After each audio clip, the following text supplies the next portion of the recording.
কনক চোখ মেলে তাকাতেই দেখতে পায় কেউ একজন চাদর দিয়ে মুখ ঢেকে সাত্তকীর দিকে ছুরি নিয়ে এগিয়ে যাচ্ছে। আর তখনই কনক তাড়াতাড়ি করে উঠে পড়ে আর সেই লোকটিকে ধরার চেষ্টা করে।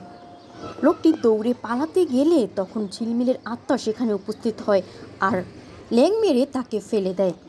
তার মুখ থেকে চাদরটি সরে যায় এবং কনক তখন দেখতে পায় এ আর কেউ নয়, এ তো নীল।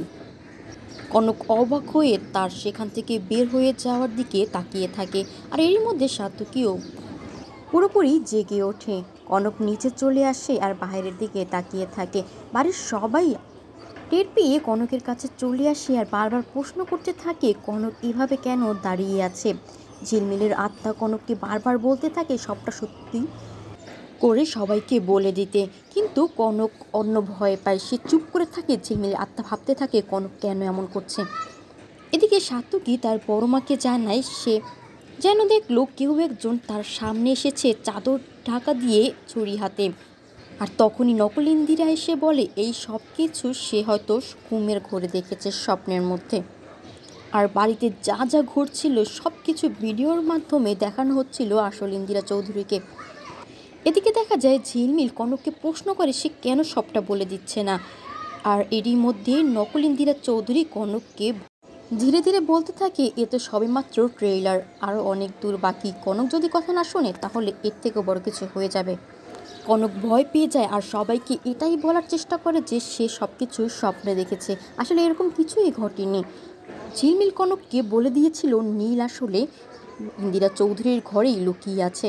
পার্থ পুরো বাড়ি সার্চ করাতে চাইলে কনক যাতে নীল ধরা না পড়ে সেই জন্য সবাইকে ঘুমাতে যেতে বলে। অপরদিকে দেখা যায় নীল আর নকল ইন্দিরা চৌধুরী বসে কথা বলছে দরজা আটকিয়ে। নীল তাকে জানায় এই সব কিছু আসলে এই ঝিলমিলের আত্মাই করছে, তাকে এইভাবে সেই ফেলে দিয়েছে। কিন্তু নকল ইন্দিরা বলে আমি এই সব কিছু একদমই বিশ্বাস করি না, এরকমটা হতেই পারে না, আর সব কিছু আমার হাতের মুঠোয়।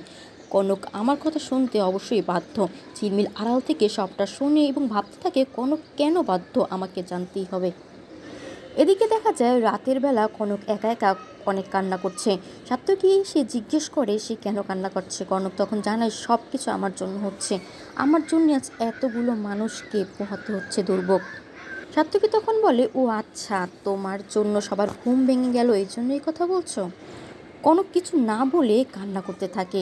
কি হবে এরপর দেখতে অবশ্যই চ্যানেলটি সাবস্ক্রাইব করে রাখুন। ভিডিওতে লাইক কমেন্ট করতে ভুলবেন না। সকলকে অসংখ্য ধন্যবাদ।